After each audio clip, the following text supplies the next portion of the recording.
할렐루야! 오늘은 세종을, 내일은 대한민국과 온 땅에 전도와 선교의 사명을 감당하는 세종순복음 드림교회입니다. 하나님의 사랑과 은혜가 치유와 응답이 있는 성령 충만한 교회입니다. 구독과 중보기도로 드림가족이 되어보세요. 오늘도 주 안에서 참 좋은 날입니다. 누가복음 2장 22절 다 같이 읽겠습니다. 모세의 법대로 결례의 날이 참에 아기를 데리고 예루살렘에 올라가니 이는 주의 율법에 쓴 바 첫해 처음 난 남자마다 주의 거룩한 자라 하리라 한 대로 아기를 죽게 드리고. 그 이스라엘의 법에 보면은 어머니가 어린 아기를 낳는데 아들을 낳으면 7일 동안 부정합니다. 그 부정하라는 말은 그때는 하나님의 성소에도 못 나갈 뿐 아니라 그가 만지는 모든 물건 부정합니다. 사람도 그와 같이 접하면 부정하게 되어서 하나님의 성전에 나가지를 못합니다. 그러므로 7일 동안은 사람과 만나지 않고 격리하고 있습니다. 우리 한국에도 그렇지 않습니까? 어린애기 낳고 나면 경구줄 떡 쳐서 숯구멍하고 고추하고 달아가지고서 들어오지 마시오. 부정 탄다고 들어오지 마라 그럽니다. 그러므로 아들을 낳으면 7일 동안 엄마가 부정하고 그래서 사람하고 만날 수가 없습니다. 딸을 낳으면 7일 14일 동안 부정합니다. 그러므로 14일 동안 사람하고 만나지 못하고 격리되어 있어야 되는 것입니다. 그리고 이제 이 어머니가 산열이 깨끗하게 되어서 자녀를 데리고 성전에 가서 하나님 앞에 어린아기를 봉헌한 그것은 남자는 40일 만에 이제 결례를 행해야 됩니다. 엄마가 아기를 데리고 성전에 나가서 어린 양을 잡아서 속죄하고 그리고 비둘기 한 쌍, 어린 산비둘기 방구 둘을 잡아가지고서 속죄 제사와 정결하게 한 제사를 드려야 되는 것입니다. 그 남자 아기는 엄마가 아기를 낳고 난 다음에 40일 만에 성전에 가서 결례를 행하면 산일이 깨끗해지고 이제는 하나님 성전에 마음대로 출입할 수 있습니다. 여자 아기는 아기를 낳고 난 다음 80일 만에야 결례를 행하러 올라갈 수 있습니다. 가서 속죄제와 정결케 하는 제사를 드릴 수가 있는 것입니다. 그런데 이 모세의 법대로 결례의 날이 참에 아기를 데리고 예루살렘에 올라갔다고 했는데 그러므로 마리아가 예수 그리스도를 낳고 난 다음에 40일 만에 예수 그리스도를 데리고 예루살렘 성전에 나간 것입니다. 그래서 거기에서 속죄제와 정결케 하는 예물을 하나님께 드린 것입니다. 그런데 그 무엇보다도 이스라엘 백성이 애굽에서 나올 때 6월절에 애굽의 모든 처음 난 남자 아기는 다 죽였거든요. 그러니까 유태민족의 어린아이들만 안 죽었지 애굽의 왕실로부터 종의 집에까지 맏자식은 다 쳐서 죽였습니다. 그러므로 하나님께서 이스라엘 백성에게는 처음 태의 문을 열고 나온 맏자식은 맏아들은 원래 죽은 자와 같은 것이기 때문에 전부 하나님께 바치라 그랬습니다. 이래서 처음 낳은 아들은 반드시 하나님께 데리고 가서 바치되 그 목숨을 속전을 내고서 대속하는 것입니다. 반드시 하나님께 데려가서 하나님께 바치고 그 생명 대신에 속전을 내야 되는 것입니다. 그러므로 모세의 법대로 결례의 날에 참에 아기를 데리고 예루살렘에 올라가서 이는 주의 율법에 쓴 바 첫해 처음 난 남자마다 주의 거룩한 자라 하리라 한 대로 아기를 죽게 드리게 된 것입니다. 예수님은 하나님인데 하나님이 뭘 그런 법을 지킬 것이냐 그렇지만은 예수님이 인간을 구속하기 위해서 마리아의 몸을 통해서 사람으로 태어났기 때문에 사람이 하는 일을 다 하시고 그리고 사람을 대신해서 십자가에 올라가실 수가 있는 것입니다. 그러므로 하나님이면서도 그리스도는 완전한 사람입니다. 사람으로서의 모든 율법하에 태어나서 율법이 명하는 것은 다 예수님은 준행을 하시고, 그러고 난 다음에 율법 아래서 지은 죄를 대신 짊어지고 올라가서 청산을 해버리면 율법의 모든 죄를 다 갚아버릴 수가 있기 때문에 율법에 명한 것은 하나도 남김없이 주님도 친히 다 행하신 것입니다. 그럼 24절요. 또 주의 율법에 말씀하신 대로 비둘기 한 쌍이나 혹 어린 방구 둘로 제사하려 함이라. 근데 원래 여러분 이 비둘기 한 쌍이나 어린 방구 둘을 드린 것은 레위기 12장 8절에 기록되어 있는데 보면 그는 굉장히 가난한 사람이 그렇게 합니다. 보통 사람은 반드시 1년 된 어린 양을 한 마리 끌고 가야 되는 것입니다. 1년 된 어린 양 한 마리를 잡아가지고서 속죄제를 드리고 그 다음에는 결례로서 비둘기 한 쌍 어린 방구 둘을 잡아서 제물로 드립니다. 그런데 여기 보니까 이 요셉과 마리아는 굉장히 가난했습니다. 이러므로 어린 양 한 마리를 끌고 갈 수 있는 재력이 없어요. 그래서 할 수 없이 그들은 비둘기 한 쌍 어린 방구 둘을 가지고 가서 결례를 행한 것입니다. 하나님께서 돈이 있는 사람은 어린 양 한 마리 끌고 오고 거기에다가 비둘기 한 쌍 어린 방구 둘을 가져오되 가난한 사람은 면제를 해 주었습니다. 어린 양은 가져오지 않더라도 비둘기 한 쌍 방구 두 마리를 가지고 와서 제사를 드리라. 그렇게 했으므로 요셉과 마리아도 가난한 사람이므로 어린 양은 가지고 오지 못하고 비둘기와 어린 방구로서 제물을 드린 것입니다. 그래서 비로소 마리아가 이제는 예수 그리스도를 낳고 정결하게 되었습니다. 이래 마음대로 이제 성전에 나오고 하나님께 예배드릴 수 있는 그런 자격을 얻게 된 것입니다. 25절요. 예루살렘에 시므온이라 하는 사람이 있으니 이 사람이 의롭고 경건하여 이스라엘의 위로를 기다리는 자라 성령이 그 위에 계시더라. 근데 예루살렘에 시므온이라는 사람이 있는데 이 사람은 의롭고 경건하여 이스라엘의 위로를 기다리는 자라 성령이 그 위에 계시더라. 그 당시에 유대교 종교는 완전히 타락했습니다. 그래서 이 유대교 종교라는 것은 로마의 통치하는 로마 정부의 주구 노릇을 했습니다. 이러므로 정말 하나님을 섬기는 것보다는 국민들 위해 군림하고 그리고 치부하고 화스러운 삶을 살고 로마 정부에 아부하는 이러한 비종교적인 그런 집단이었었습니다. 그렇기 때문에 예수님께서 그 당시에 그런 바리새 교인이나 사두개 교인이나 율법사들을 맹렬하게 공격한 이유가 거기에 있는 것입니다. 그렇기 때문에 그들은 위선자여 거짓의 그 몸을 감고 있었기 때문에 나중에 로마 정부와 손을 합쳐서 이 바리새 교인, 사두개 교인, 율법사 그들의 대제사장이 합쳐가지고서 예수님을 십자가에 못 박아 죽인 것입니다. 여러분, 하나님을 섬긴다는 종교단체가 십자가에 못 박아 죽였다. 이게 얼마나 참 아이러니한 일입니까? 하나님을 섬긴다고 하면서 하나님이 오시니까 그 하나님을 붙잡아서 십자가에 못 박아 죽여버렸으니 얼마나 적그리스도의 단체가 되었다는 것을 보여주지 않습니다. 종교단체라는 것은 잘못하면 자기가 하나님을 섬긴다고 하면서 완전히 마귀 단체로 전락할 수 있는 위험이 다분히 있습니다. 이러므로 여러분, 우리가 정말 자기 자신을 살피고 정결하게 지나지 않으면 안 돼요. 중세 가톨릭은 수많은 신교도들을 잡아 죽였습니다. 더구나 불란서 같은 데는 가톨릭에서 용기병이라는 그런 기병을 일으켜 가지고서 유구노라는 이 신교 단체를 습격을 해서 몰살시켰습니다. 그러면 하나님을 섬긴다는 이러한 종교 단체가 정말 예수를 믿고 성령 충만하고 하나님을 경외하는 사람들을 습격을 해서 그들을 몰살시켰습니다.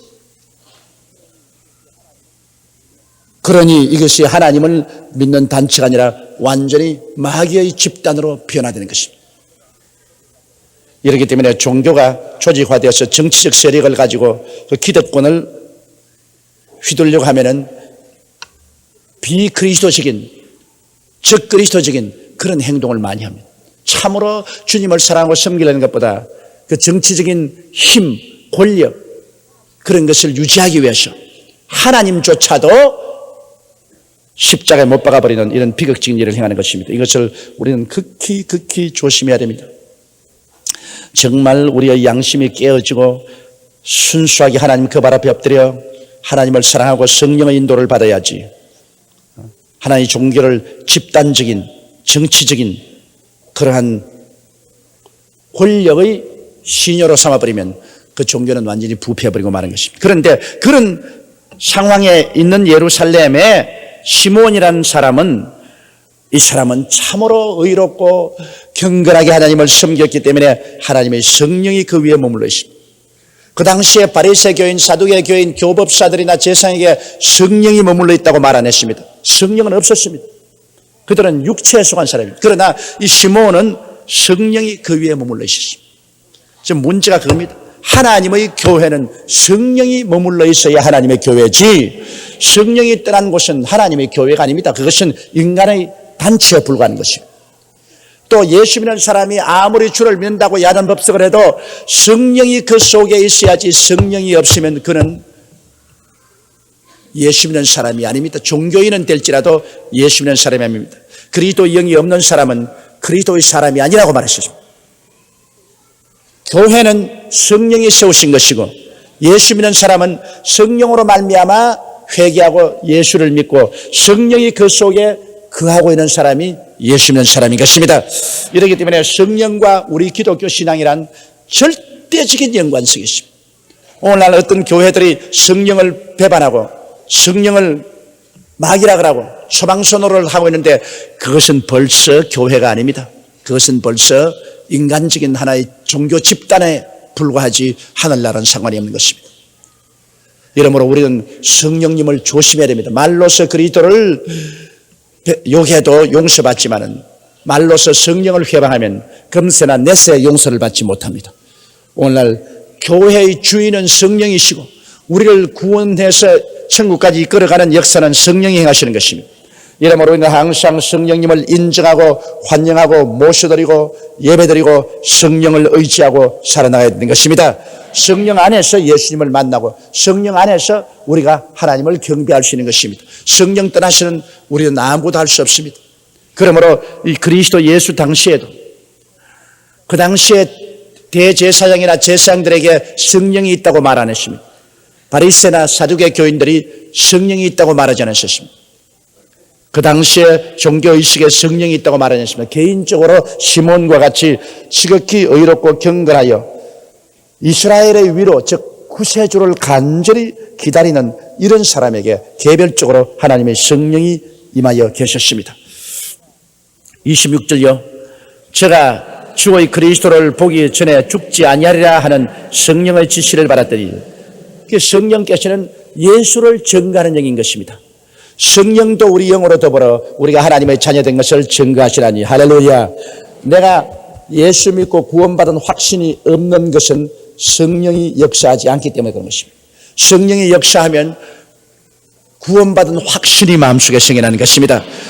그리고 예수님에 대한 의심이 자꾸 생겨나는 것은 성령 충만하지 않기 때문에 그런 것입니다.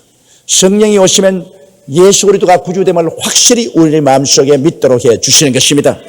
그러므로 이 시몬 같은 사람도 그가 하나님을 경배하며 성령을 살 때 그 위에 임하신 성령께서 그에게 계시해 주기를 그가 하나님이 보내시는 예수 그리스도를 보기 전에는 죽지 않을 것이라는 그런 확신을 주셨습니다.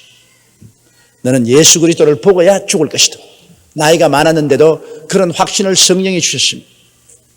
오늘날 우리의 가슴 속에도 오는 성령의 지시가 늘 있지 않아요? 우리 기도만 하면 예수님이 쉬 강림하실 것이다. 예수님이 쉬 강림할 것이다. 우리가 죽기 전에 그리스도가 강림하실지도 모른다.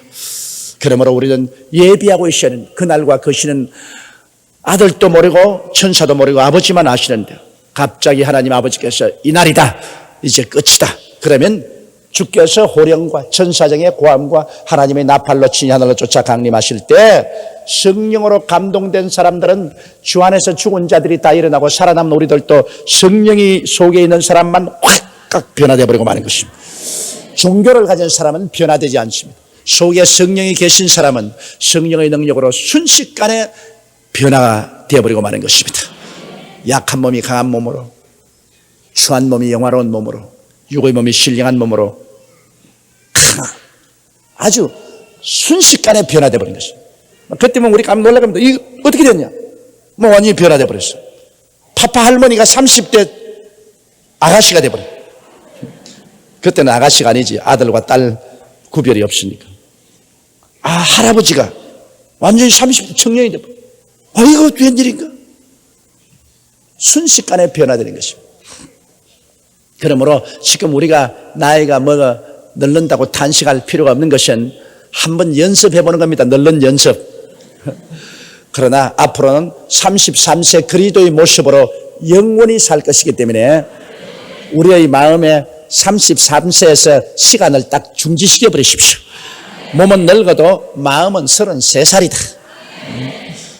우리는 그 나이에서 주와 함께 나중에 부활해서 영원히 살 것이기 때문인 것입니다. 그러므로 제가 주의 그리스도를 보기 전에 죽지 아니하리라 하는 성령의 지시를 받았더니 27절요. 성령의 감동으로 성전에 들어가며 마침 부모가 율법의 전례대로 행하고자 하여 그 아기 예수를 데리고 오른지라. 성령이 타이밍을 딱 맞추지 않아요? 요셉과 마리아가 예수 태어난 이후에 40일 만에 이제 마리아의 결례를 행하기 위해서 집비둘기 2마리, 산비둘기 2마리를 가지고서 성전에 딱 들어오는 그 순간에 하나님의 성령이 이 시몬 보고 빨리 성전으로 가거라, 빨리 성전으로 가라 마음의 소원이 이겼어요. 그래서 시몬이 예배드려 성전에 딱 올 때 딱 만났다. 하나님의 성령께서 이렇게 사람을 인도하시는 것입니다. 여러분, 우리가 하나님을 섬기고 살면 인생사를 살아가는데 모든 일을 하나님이 짝을 맞추는 거예요. 요셉 보십시오. 요셉이 17살에 형들에게 팔려서 애굽으로 갔는데 그것도 다 하나님이 짝을 지은 겁니다. 요셉이 꿈을 꾸고 형들과 함께 농사 지으러 가서 추수하러 갔는데 자기 단이 가운데 서고 11달이 자기를 둘러 절하더라는 꿈을 이야기했고, 또 한 번은 해와 달과 11별이 자기를 향해서 절하더라는 꿈 이야기를 하고 온 형제들에게 밑비워서 죽일 놈 한 소리를 들었다가 나중에 아버지 심부름으로 형들 목축하는데 도우러 가르칩니다. 타이밍이 왔습니다. 그게 벌써 하나님 성령이 때를 정하는 거예요. 요셉이 애굽으로 가야 될 때가 오니까 그 아버지 야곱의 마음을 감동시켜서 야곱이 요셉아, 이 음식 가지고 저 들에서 양을 치는 형들에게 가서 안부를 묻고 음식 갖다 주고 오라. 들고 왔죠. 그런데 또 거기 있는 형들은 그 마음속에 성령이 감동을 했습니다. 잡아서 죽여버리자. 그것도 성령님이 감동시킨 것입니다, 여러분. 반드시 좋은 일만 한 것이 아니에요. 그들 마음속에 하나님이 격동시켜가지고서 저는 꼼쟁이 온다, 꼼쟁이 죽여버려요. 그러니까 또 그 중에 형제 한 사람이 우리 형제인데 우리가 죽였어야 되겠나? 그러지 말고 우리가 마른 우물에 던져 넣어버리죠. 그 다 하나님이 감동시켜서 하는 것입니다. 그래서 옷을 빼앗고 마른 우물에 집어넣었다가 또 그때 타이밍을 딱 맞춰가지고서 미디안 대상이 향품을 가지고서 그 옆을 지나가게 만들었습니다. 꼭 그때 하나님이 벌써 타이밍을 맞춘 거예요. 그러니까 그들이 야, 우리 저 구덩이에 던져서 죽일 필요도 있노? 돈 벌자. 저거 팔면 은 20냥 벌 수 있지 않느냐. 그래서 여보, 미디안 대상들 종 하나 사겠소? 사지. 은 20냥 내놓으시오. 그래 빨가벗은 요셉을 그들에게 팔아먹었다. 요셉은 끌려가면서 형들아 날 살리라고 울고불고 고함을 치도 이 사람들은 희희낙낙하고 웃고 요셉이 가져온 음식이나 먹고 요셉은 끌려갔다. 우리가 보기에는 굉장히 비참한 것 같지만은 그것 다 하나님이 계획하신 것입니다, 여러분. 하나님의 계획이란 사람 보기에는 너무나 슬프고 비참한 것 같지만은 그러나 그 속에 하나님이 너무나 큰 영광을 씻고 있는 것입니다. 밤 가시가 숭글숭글 나서 얼마나 그 보기 흉하고 잡으면 찌르지요. 그러나 그 속에는 달콤한 밤이 들어앉아 있어요. 고통스럽고 괴로운 우리의 환경이 다가오더라도 그 고통스럽고 괴로운 가시 가운데는 달콤한 밤을 하나님이 예비해 놓으신 것입니다. 그 요셉이 그 타이밍을 탁 맞춰서 끌려가서 또 끌려가 애굽에 가자마자 다른 사람이 사기 전에 보디발이 와서 시위대장이 와서 탈칵 사버렸죠. 10년 동안 종살이하고 살만한데 보디발의 아내가 자꾸 유혹을 하는데 그 유혹을 뿌리치다가 하루는 안채 일보러 가야겠는데 그때 모든 집안 식구들이 다 일하러 가버렸고 아무도 없고 보디발의 아내만 있는데 안채 일하러 가니까 보디발의 아내가 와서 나와 함께 동침하자 옷을 잡고 매달리니 요셉이 옷을 벗어버리고 뛰쳐나갔다. 이거 얼마나 비극적인 일인 것입니까? 그러나 그 사건이 없었으면 요셉이 국무총리가 되지 못했습니다. 보디발의 아내가 그렇게 잘못되게 한 것조차도 하나님의 타이밍을 맞추어서 그가 시위대 감방에 들어가도록 길을 열어준 것입니다. 그건 나쁜 일이지만은 그러나 아무리 마귀가 와서 우리를 나쁘게 해도 하나님은 그것을 선으로 바꿔버린 것입니다. 마귀가 그 보디발의 아내를 유혹해가지고서 보디발의 아내가 요셉을 유혹해서 요셉이 떨치고 나온 그 다음 그 요셉의 버린 옷을 들고서 저것이 나를 겁탈하 왔다고 고함고함을 치니까 온 집안 사람이 다 와서 붕괴를 하고 그 보디발이 와서 흥분하고 심히 진노해서 요셉을 안 죽을 만큼 때려서 감옥에 가둬버려. 그런데 마침 그때 또 타이밍을 딱 맞춰가지고서 술장관, 떡장관이 딱 잡혀서 속 들어왔다. 이게 전부 하나님이 타이밍 맞추는 겁니다, 여러분.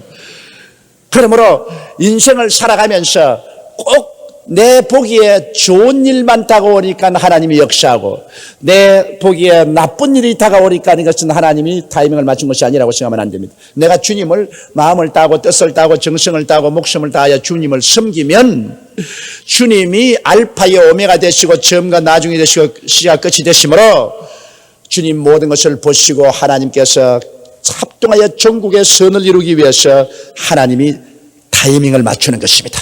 어떤 것은 되게 하고 어떤 것은 안 되게 하고 어떤 것은 기쁘게 하고 어떤 것은 억울하게 하고 그런 타이밍을 맞춰 가지고서 끝이 결과가 해피 엔딩이 되는 것입니다.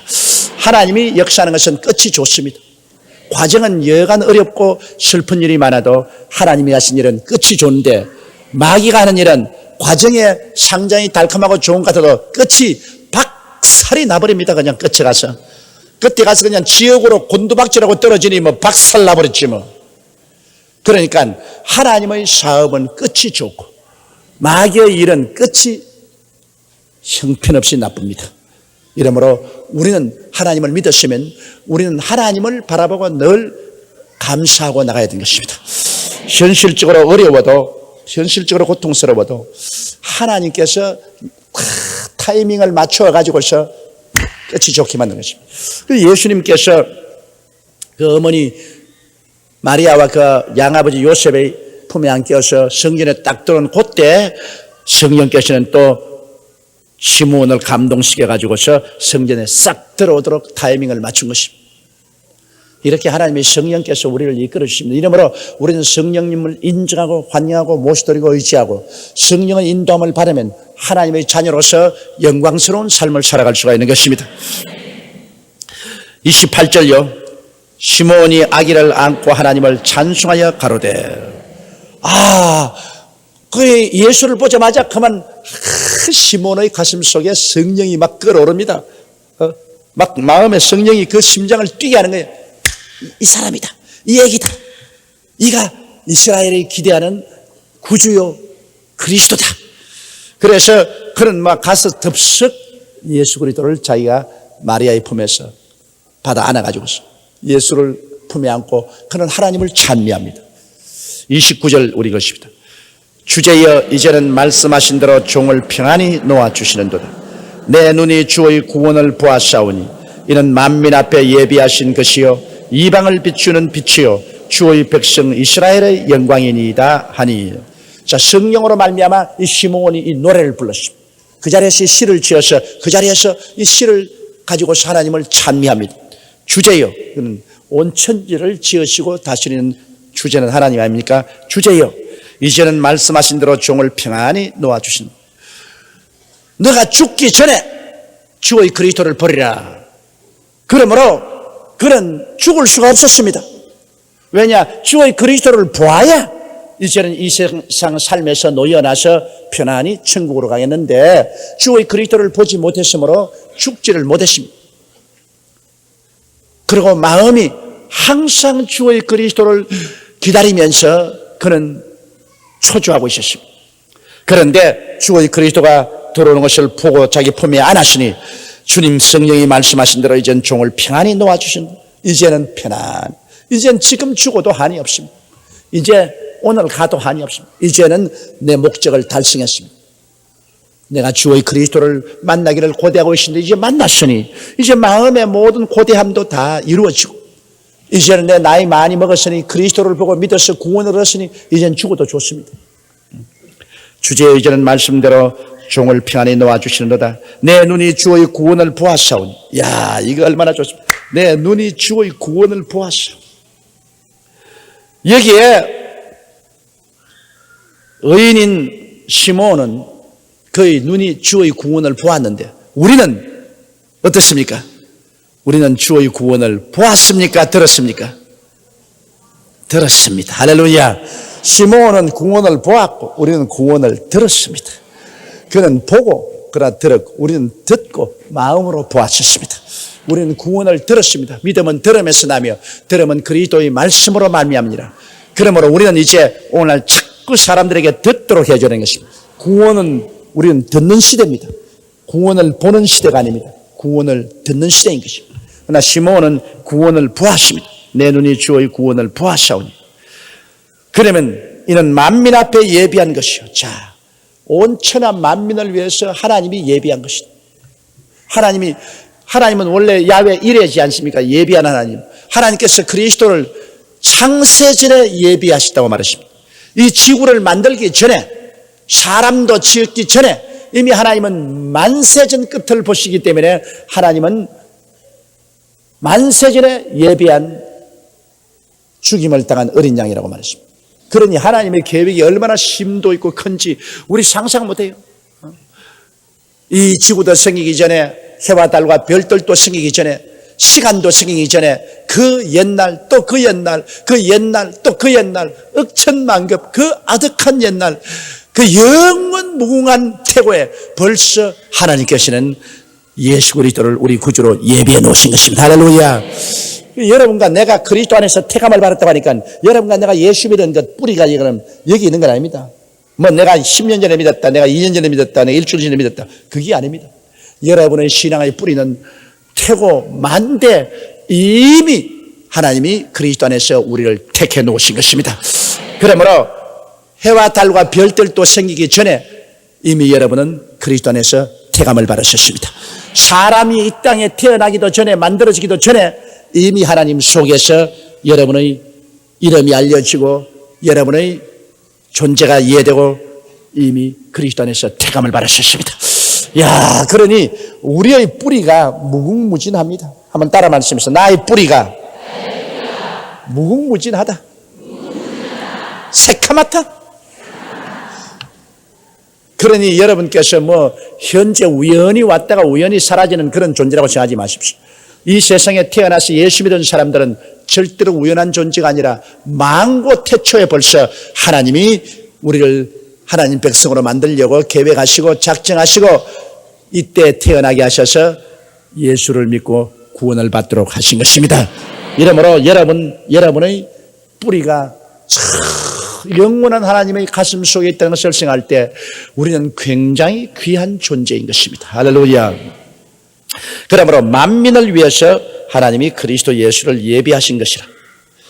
그래서 이 예수 그리스도는 이방을 비추는 빛이요, 유대민만 구원하는 것이 아니라 유대인들은 꼭 자기들만 선민이기 때문에 자기들만 구원받는다고 생각했습니다. 그러나 하나님이 유대인을 세운 것은 유대라는 나라를 통해서 구주를 보내시고 그 유대인의 나라를 온 만민의 제사장으로 삼으려고 하신 것입니다. 그런데 그들은 만민의 제사장이요 그들 가운데서 구주를 만민에게 내놓을 그런 나라가 되어야 되겠는데 그들은 그것을 거부했습니다. 그리스도를 십자가에 못 박아버리고 그들은 하나님의 제사장의 국가 되는 것을 거부하고 말했습니다.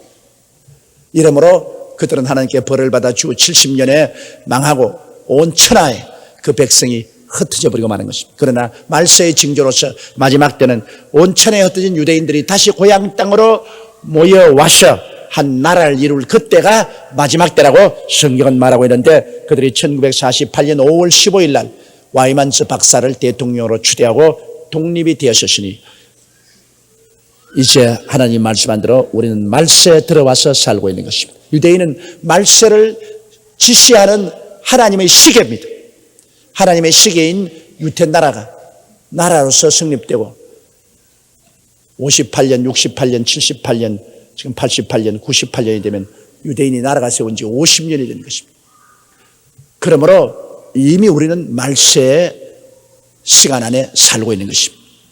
그날과 그 시는 우리는 모릅니다. 그러나 언제 주님께서 역사를 종말시키고 그리스도가 강림할지 모릅니다. 하나님의 시계인 유대민족이 나라 없이 2000년 동안 흩어져 있다가 나라를 형성하는 그때가 마지막 때라고 말했는데 그 마지막 때가 벌써 우리 가운데 와서 있는 것입니다. 그러므로 이방을 비추는 빛이요 주의 백성 이스라엘의 영광이다. 이스라엘 백성에는 그들 가운데 구주가 나시니 얼마나 영광이요. 이방인은 그 구주를 바라보고 구원을 받을 수 있으니 얼마나 밝은 빛이 되지 않습니까? 그러므로 시므온은 아기를 안고 이렇게 노래했습니다. 그 다음 33절요. 그 부모가 그 아기에 대한 말들을 기이 여기더라. 물론 예수 그리스도를 그들은 기적적으로 얻었습니다. 가브리엘이 와서 처녀가 잉태하여 아들을 낳도록 선언해 주시고 그리고 기적적으로 어린아기를 낳고 또 베들레헴에 있을 때 목자들이 와가지고서 천사들의 보고를 받았다고 와서 경배하고 동방박사 세 사람이 와서 유한과 황금과 몰약으로서 경배하는 여러 가지 증거를 다 얻었습니다만 그러나 또다시 성전에 들어왔는데 시므온이 와서 그를 안고 구주되심을 찬미하는 걸 보고 그들은 마음속에 참으로 기이 여겼습니다. 하나님의 섭리가 참 묘하구나 이렇게 마음속에 기이하게 느꼈습니다. 34절요. 시므온이 저희에게 축복하고 그 모친 마리아에게 일러 가로되 보라 이 아이는 이스라엘 중 많은 사람이 패하고 흥함을 위하여 비방을 받는 표적이 되기 위하여 세움을 입었고 시므온이 이제 그리스도에 대해서 예언하는 것입니다. 성경으로 시므온이 그들을 축복하고 그리고 그 모친 마리아에게 이르되 보라 이 아이는 이스라엘 중 많은 사람의 패하고 흥함을 위하여 비방을 받는 표적이다. 왜냐하면 예수 그리스도가 들어옴으로 말미암아 그리스도를 믿고 사랑하는 백성이 생기는가 하면 그리스도를 미워하고 배반하고 반역하는 백성이 생기니까 짝 갈라지죠. 천당 백성, 지옥 백성 가르는 것입니다. 하나님 백성, 마귀 백성으로 짝 가르는 표적이 바로 예수님입니다. 예수님 오기 전에는 다 둘이 뭉술이로 섞여 살았는데 예수님이 오자마자 쫙 갈라지는 거예요. 우리나라도 그래요. 예수님이 우리나라에 전파된 연으로부터 시작해서 천당 백성, 지옥 백성, 하나님 사랑 맺는 사람, 하나님께 미움받는 사람으로 쫙 갈라져. 한 가정에도 예수님이 딱 들어오면 그 가정에 하나님 백성, 마귀 백성, 천당 백성, 지옥 백성 쫙 갈라져. 예수님께서는 여러분 이 세상에 칼을 가지고 왔듯이 쫙쫙 갈라버려요. 그러므로 시므온이 바로 그 말을 한 것입니다. 이 아이는 이스라엘 중 많은 사람의 패하고 흥함을 위하여 비방받는 표적인 믿지 않은 사람은 패하고 믿는 사람은 영원히 흥하고 하는 그래서 그리스도를 두고 찬양만 한 뿐 아니라 비방도 하고 욕을 하는 표적이 되기 위하여 시험을입니다. 교회는 그러므로 참으로 예수를 사랑하고 주를 경배하는 교회가 독립하나 들어가면 독리를 쫙 갈라놓습니다. 그 독리에 교회에 와서 예수님을 사랑하고 믿고 하나님을 경외하는 천당 백성하고 교회 하나님을 미워하고 하나님을 대적하는 마귀 백성하고 쫙 갈라놓습니다. 교회가 들어가면 여러분 언제나 무리가 생깁니다. 그거는 천국 백성에는 할렐루야가 생기고 지옥 백성은 물러가라 물러가라 이런 운동의 성이고, 교회라는 것이 여러분 들어가면 언제나 그 가운데 흑백을 착 갈라놓는 것입니다. 이게 교회의 본질입니다. 마귀가 점령한 세상 속에 하늘나라가 들어왔으니까, 하늘나라가 들어오니까 하늘나라 백성은 다 와서 즐거워하고, 마귀 백성은 쫓겨나가니까 전부 다 입을 삐죽거리고 반대하고. 그래서 교회가 들어오면 언제나 동리면 동리가 시끄러워지고 도시면 도시가 시끄러워집니다. 바울이 굴 앞에 전도 갔을 때 뭐라고 말했습니까? 이 천하를 어지럽히는 자가 이곳에 왔다고 그랬습니다. 천하를 어지럽힌 자. 복음을 전하면 쫙 갈라지게 하니까 어지럽히죠. 복음 전하는 것은 그러므로 쉽지 않습니다. 복음 전하는 것은 여러분 모든 사람 다 듣기에 좋은 그런 말을 전하는 것이 아닙니다. 어떠한 사람에게는 천국이 하면 다른 사람에게는 심판이 되는 것입니다. 이러므로 참으로 복음 전도의 사명이란 너무나 중요한 것입니다. 예수 그리스도는 많은 사람의 패하고 흥함을 위하여 비방을 받는 표적이 됩니다.